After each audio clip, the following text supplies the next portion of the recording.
ini adalah pertanyaan besar dalam kitab Ayub dan jawaban yang besar. Ya. Saya mengambil beban dalam berita ini bahwa Tuhan Allah menanggulangi orang-orang yang mengasihi Dia. Amin. Ya, ini beritanya mungkin tidak begitu enak ya didengar ya, tapi kita perlu menyampaikan firman yang tidak bersalut gula ya, tapi benar-benar firman yang sesuai dengan ekonomi Allah ya.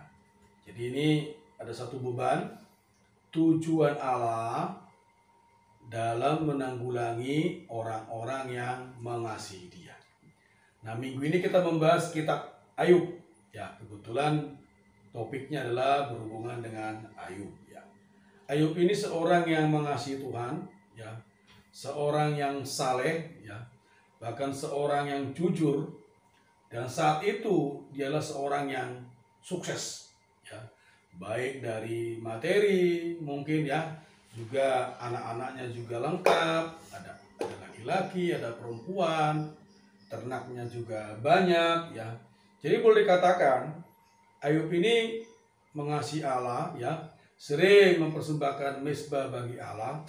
Bahkan ketika anak-anaknya dia merasa anak-anaknya bersalah ya, karena anak saat itu senang pesta sama temannya ya, besoknya itu Ayub langsung mempersembahkan mezbah kurban.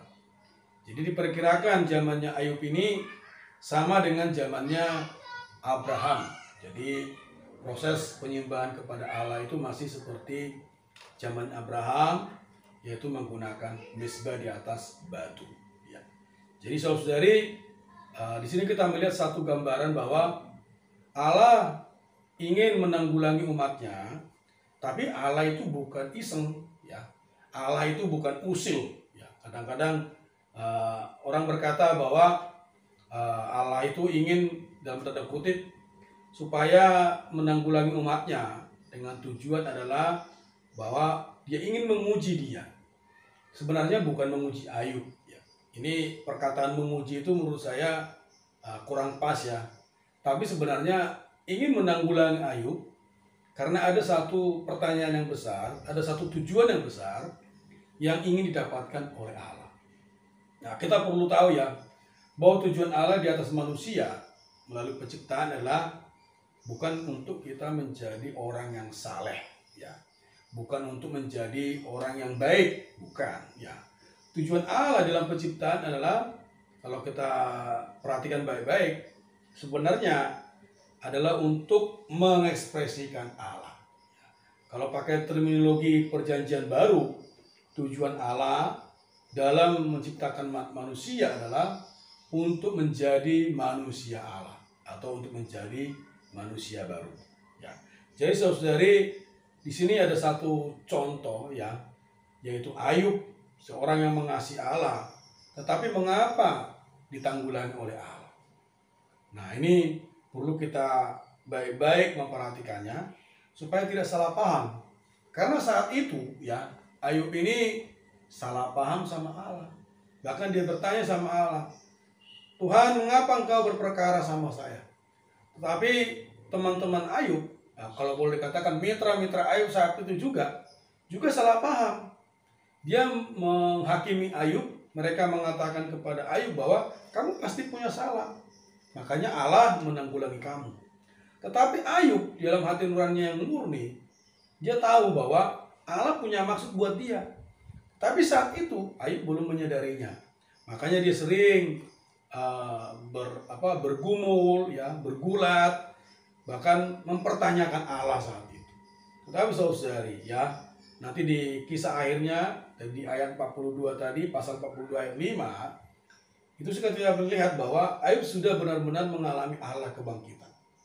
Jadi satu pihak sebenarnya kita perlu mengalami Allah dalam penciptaan, ya, Allah yang menciptakan segala sesuatu, Allah yang hidup ya. Tetapi perlu lebih maju lagi mengalami Allah yang berada dalam kebangkitan. Jadi dalam situasi yang menderita pun, dalam situasi yang sulit pun, kita bisa melihat Allah. Amin. Nah, bebannya di sini.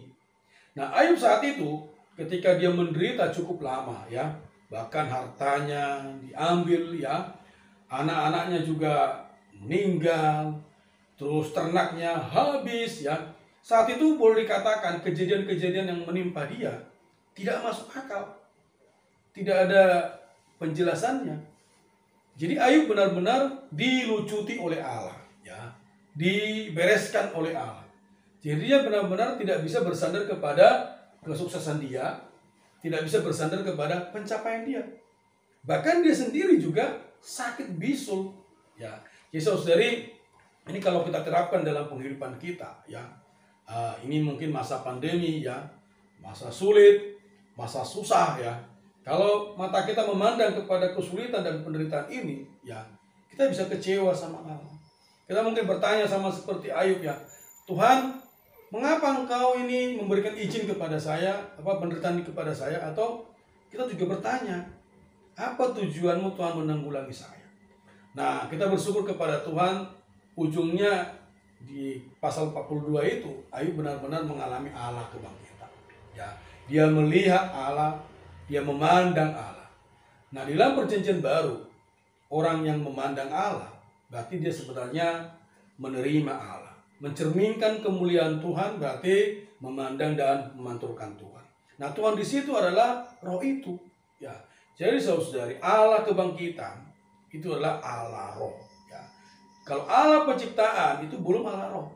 Nah, saat zaman Abraham, ya memang Allah itu sudah roh, tetapi zamannya Abraham dan Ayub itu Allah belum mengalami proses.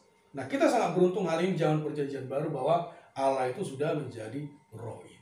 Makanya hari ini kuncinya adalah melatih roh kita, ya. Supaya apa? Kita bisa mengalami kebangkitan itu. Jadi ketika ujian datang, ya, ketika mungkin beban yang sangat besar datang, ya, dan ini menurut saya mungkin akan berulang bisa dalam hidup kita, ya. Tetapi saudari, ya, kita perlu melatih roh kita. Ini kuncinya, ya. Roh mengontaki roh itu. Karena hari ini bukan zamannya Ayub, zamannya Abraham yang menggunakan misbah. Hari ini misbah kita menggunakan roh kita, ya.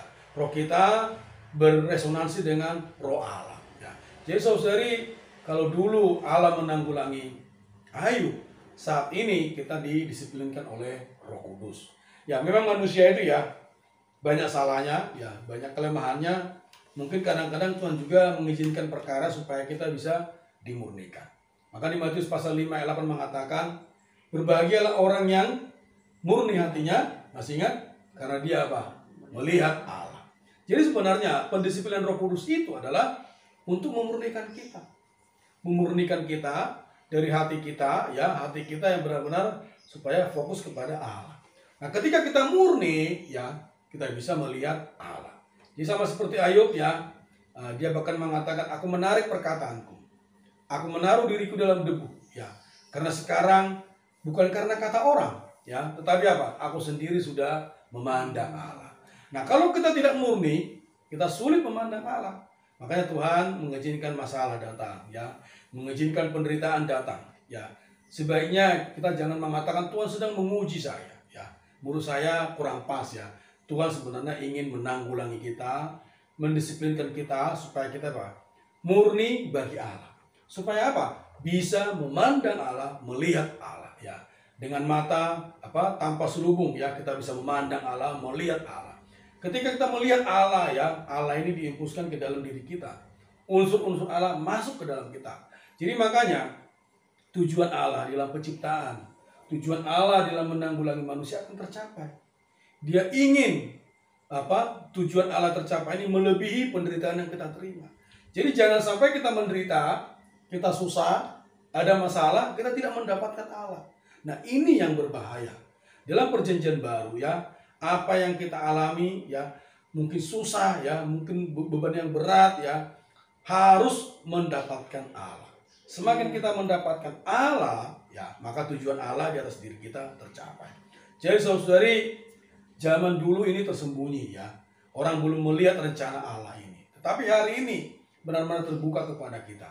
Allah ingin menggarapkan dirinya ke dalam kita, ya, ingin membuat kita sama seperti Allah. Allah ingin membawa kita menjadi manusia baru.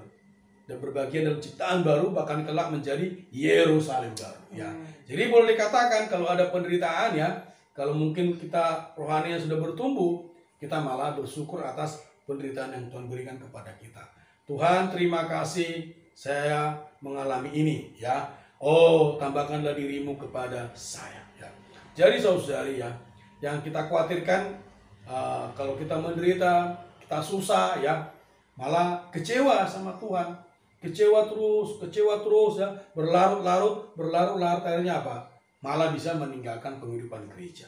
Tapi teladan Ayub ini memberikan satu contoh kepada kita, tujuan Allah dalam menciptakan manusia, tujuan Allah dalam menanggulangi orang yang mengasihi Dia adalah supaya kita mendapatkan Allah, supaya kita sendiri mengalami Allah. Ya.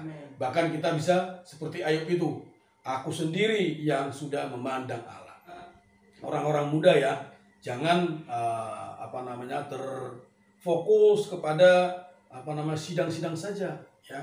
Perlu ada penuntutan pribadi dari Tuhan ya. Di FKKP dikatakan jangan kita ceroboh di dalam penyegaran pagi kita ya. Jangan kita lalai di dalam penyegaran pagi kita. Mungkin waktunya cuma sebentar ya, 15 menit, mungkin 20 menit, tetapi kita perlu fokus ya. Jadi jangan ceroboh, jangan lalai. Lalai berarti tidak melakukannya ya. Semakin kita ada waktu dengan Tuhan, berkontak dengan Tuhan, Tuhan ada waktu juga untuk mengimpus kita ya, menyalurkan dirinya kepada kita ya.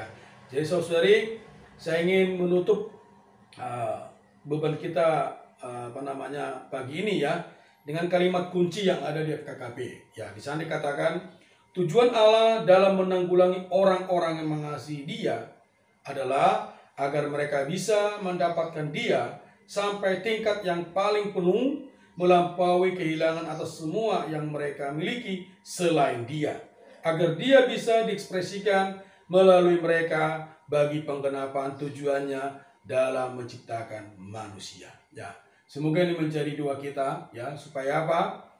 Ketika kita mengalami susah, kita mengalami menderita, bukan karena dosa kita, bukan karena kesalahan kita ya, kita makin mendapatkan Allah ya. Jadi jangan cepat-cepat menyalahpahami Allah. Jangan cepat-cepat mengatakan kalau orang lain juga susah, kita menghakimi mereka. Tetapi apa? Inilah doa kita. Tuhan, semoga kami mendapatkan Dikau melebihi penderitaan kami atau melebihi kehilangan yang kami terima ya. Jadi saudari, ada yang kehilangan, Tuhan yang bertambah ya. Ada kerugian, Tuhan yang bertambah ya. Jadi inilah pengalaman Ayub. Semoga kita juga bisa mengalami ini. Dan kita sangat bersyukur ya. Karena apa? Kita di zaman perjanjian baru ya. Ayub mungkin belum memahami ini ya. Tapi kita sudah memahami rencana Allah, ekonomi Allah yang tersembunyi selama berabad-abad ini ya. Tuhan Yesus, terima kasih ya Tuhan. Amen. Kami sungguh bersyukur kepadamu. Bahwa kami berada dalam perjanjian baru.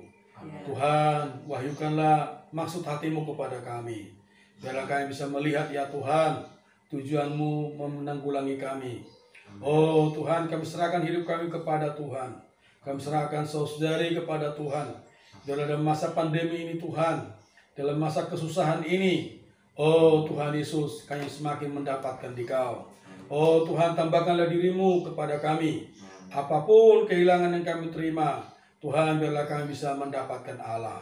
Terima kasih Tuhan. Ya. Amin. Terima kasih Tuhan. Amin. Biarlah kami terus nantiasa bisa memasuki berita mengenai Ayub ini. Amin. Hari demi hari terus dapatkan kami. Ya. Supaya dengan mata kami sendiri kami Ya. bisa melihat, Amin. memandang Engkau, Ya, mengalami Tuhan. Engkau. Amen. Oh, bukan berdasarkan orang. Ya.